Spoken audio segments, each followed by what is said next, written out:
Our next presenter, Alec Gorynski, serves as Vice President of Community Development and Corporate Philanthropy for First National Bank and is President of the First National Community Development Corporation. We're really excited to have Alec here, and so please give a warm welcome and expand our circle of compassion for Alec Gorynski. Alec? Thanks. Thanks for having me, Graham and Jay. I'm excited to be here today. A couple of kind of leading indicators into these comments here.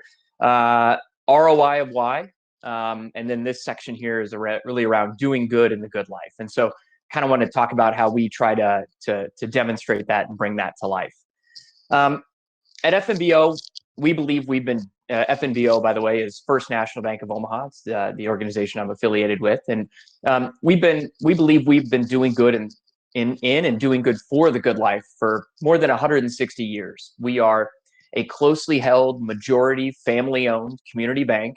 We're the largest privately owned bank in the country, and we have community banking values and community banking principles. We are headquartered right here in Omaha, Nebraska, and we serve communities throughout the state of Nebraska, as well as communities throughout a number of the other states in the Midwest region. When it comes to this kind of social impact mindset, there are a number of stakeholder expectations, and they're evolving and getting more complicated every day. And so this concept of ROI of why is, for us, has been more important than ever. And so today I want to share with you how we measure ROI in order to demonstrate our community impact, and most importantly, how our community impact has an impact on our company. I want to first spend a few minutes talking about our stakeholders, and there's a few of them. The first, and probably one of the most important ones, are our customers. This first point, I don't think I need to speak to so much, but I'll mention it just because it's worth mentioning, is a high percentage of customers look for and expect some type of social mindset in the companies that they do business with. When it comes to banks, there are a couple of other unique attributes that we have to fulfill. More and more, there's this movement towards people are very cognizant and very aware of what happens when they put a deposit in a bank. And so there's this expectation that banks are creating local community, social, and impact value with your deposit. Community banks also have an expectation to be involved in and supportive of their local communities. So we have to demonstrate our fulfillment of that to our customers. As a subset of our customers, we also have a lot of B2B customers, corporate customers, business partners, or business corporations that are customers of ours. All of them have their own social and environmental impact pressures that they're experiencing. And as we know, so much of that social impact that we have the potential to deliver is also upstream and downstream from us. And so they're calling on us to demonstrate our social impact to them so they can in turn demonstrate that social impact to their stakeholders. Our employees are a primary stakeholder in this ecosystem. And we've developed an intended employee experience, which has been defined with and defined for our employees. That includes, among other things, employees want to make an impact. And it's important to us that we demonstrate to our employees that the work that they do day in and day out is making a difference and an impact. And finally, our company leadership, which includes our ownership and our shareholder. A lot of companies face a number of shareholder expectations. And in our case, our company leadership kind of passes on those expectations. And what's important to them is that they want to see the efficacy of our work. Not only do they want to understand that we're making an impact socially, environmentally, whatever the case may be, but they also want to know that that social impact is having a positive influence on our ROI. And so that's where our ROI, it's such a mouthful, our ROI of why comes in. The root of our ROI of why is theory of change.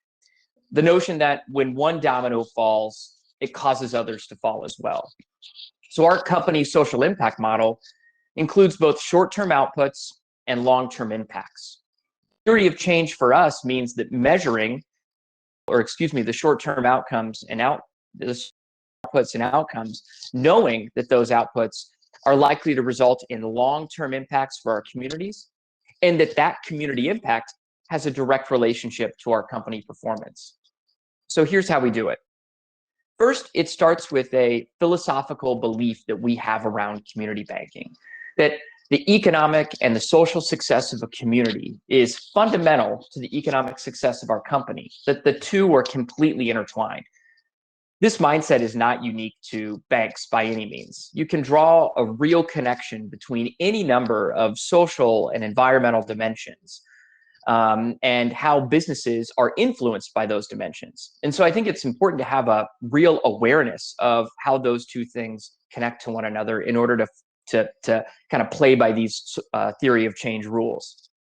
That belief then lends itself to our community and social responsibility purpose statement, which is the financial and social success of all the places that we call home. And that doesn't just live in a vacuum. That's an extension of that philosophy that I just mentioned. And that's an extension of our company purpose, which is the financial well-being and the financial success of our customers. So it's how we live that beyond just daily operations. Having all of our actions rooted in this purpose is important because it's in that theory of change, it's the last domino to fall. More specifically, our purpose is to help economically elevate our communities, in particular, historically underserved communities, or excuse me, historically underserved segments of our communities, so as to have a meaningful social impact on the financial success of our communities, as well as create a better economic environment for our bank to operate in. There's been some comments around rising tide. Well, that's definitely a rising tide mentality for us. We want our purpose is really to, kind of help the community, economically thrive as a whole, thereby creating a better economic environment for everyone, including ourselves.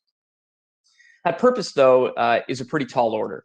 And so our priority focus areas and our goal areas that we've articulated are more digestible and demonstratable proof points of our purpose. That's the second to last domino to fall in our theory of change. And these are framed in such a way to measure outputs and outcomes, the evidence of the fulfillment of our purpose. And I want to walk through what those are. We have 4 goals as a result of our social impact model.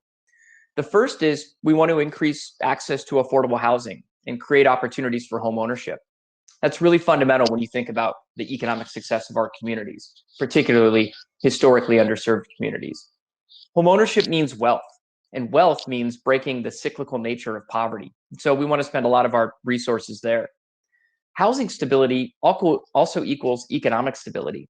Having a safe, quality, affordable place to live is fundamental to having long-term economic success. Our second goal area is to build businesses and create jobs. It's pretty self-explanatory when you think about the financial well-being of our communities. Through our work, we want to help start, grow small businesses, create wealth for their owners, create wealth for communities, and create jobs for communities. So that's our second goal area. Our third goal area is to help individuals themselves take the steps necessary towards economic self-sufficiency through things like education, workforce development, through things like being a meaningful and impactful employee of our own organization is how we realize that goal. And our final goal is to be around for future generations by having a positive impact on the environment. So those goals, when realized, are what ultimately are the demonstratable proof points that we're fulfilling our purpose. It's the second to last domino in the theory of change. Our body of work then, what we produce and how we express our community and social purpose, that's really that first domino then in our theory of change. Internally, we call these our functional areas of impact. And it's how we realize our goal, and it's how we fulfill our purpose. So we've got 5 functional areas of impact that I'll walk through. It's what we do. Our first is pretty fundamental to who we are. It's our loans. We're a bank, and we're responsible for lending money into a community. And as I mentioned, people are becoming pretty aware of the power of their deposit and what their deposit does for their local community or for their environment for that matter. And that's important because banks, and in particular community banks, are economic engines of our communities. And it's because of the power of credit that businesses are able to grow, families are able to build wealth. And so we're very cognizant of how we can use our role as a lender, as a provider of credit, in order to grow and contribute to the long-term economic and social success of our communities. Now, We're not talking about every loan we originate. That would be pretty arrogant of us. But there are certain things that we can do intentionally to help use our power as a lender to create value for and to economically elevate historically underserved communities. Think about a small business loan in a minority neighborhood, or a mortgage for a low-income family to own their first home, and the power that that has and the opportunity that that creates. That's the type of thing that we're talking about when we think about our role as a lender for our communities. Our second functional area of impact is our role as a community supporter through philanthropy, through impact investments. These are the things that we do with community partners and with community organizations that equip and empower them to help us realize our goals. Think about an investment that we're able to make into a nonprofit affordable housing developer to create more affordable housing units for our communities that are facing significant affordable housing shortages. So our philanthropy and our impact investments are a direct extension of our purpose. Our third functional area is who we are as an employer. We create economic opportunity for our communities just by employing our communities.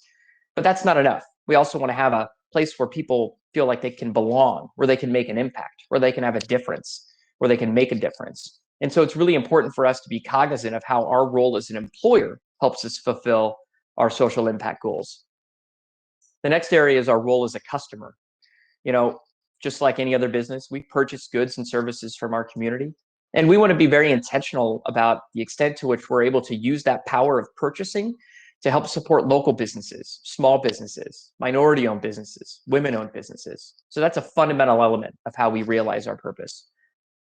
Our final functional area is the recognition of our environmental footprint, our real estate footprint and our geographic footprint and the environmental impact that has. In the proactive and intentional efforts we're having to reduce our impact on our local environment and be around for generations to come. So that's the work. That's the how we realize those goals. That's the first domino. But measuring success is really important, and having key performance indicators are important. Key performance indicators are the data points that are the evidence of our work and the progress and the evidence of the progress towards our goals. In other words, our key performance indicators are the kinetic energy that allows those dominoes to fall and to demonstrate that those dominoes are falling.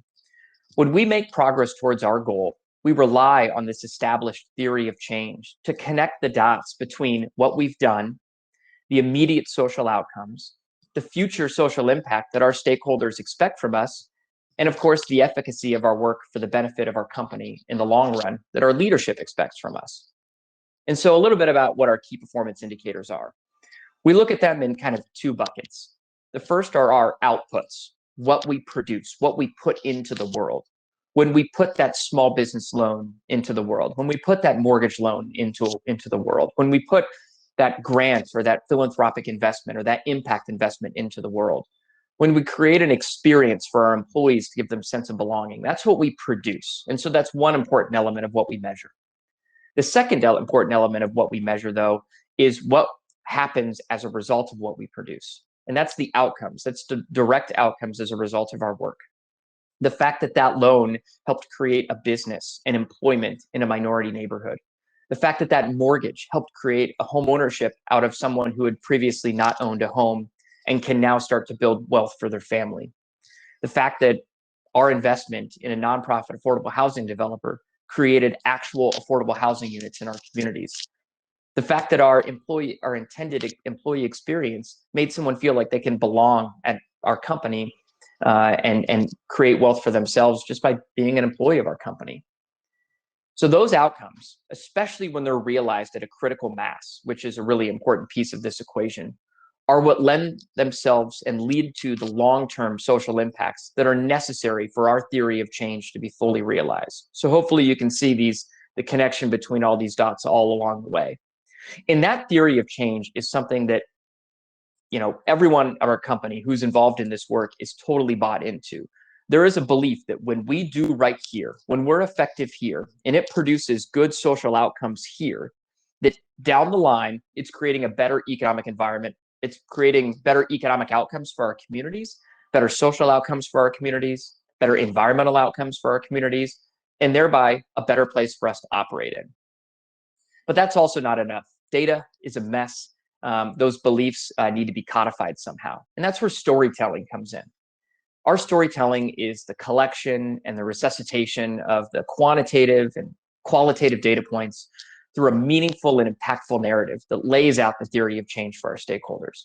So I very much agree that Do More Good isn't about a marketing strategy by any means, but we do believe it is important for us to codify and communicate the social impact that we are having, because our stakeholders expect it from us. And unless we're intentional about communicating that social impact that we're having, and that theory of change, then it doesn't do much good in terms of what those stakeholders expect from us. So this is done through tools such as our annual community and social responsibility report, or other communication mechanisms that we have internally and externally to tell our story. Not only is this the evidence of our theory of change to demonstrate for our stakeholders, but it's also additive to our ability to impact ROI, ultimately helping fulfill on those expectations of our customers, of our potential customers, of our employees, and our leadership. And so that is how we ROI of why. Thank you. Thank you so much, Alec. We really appreciate hearing from you and from FNBO. And we're grateful for the work that FNBO does here, not only in Nebraska, but wherever the footprint of FNBO is, which I know is quite expansive across the US. And so we're grateful for your leadership and the work that you continue to do to help support this. So thank you.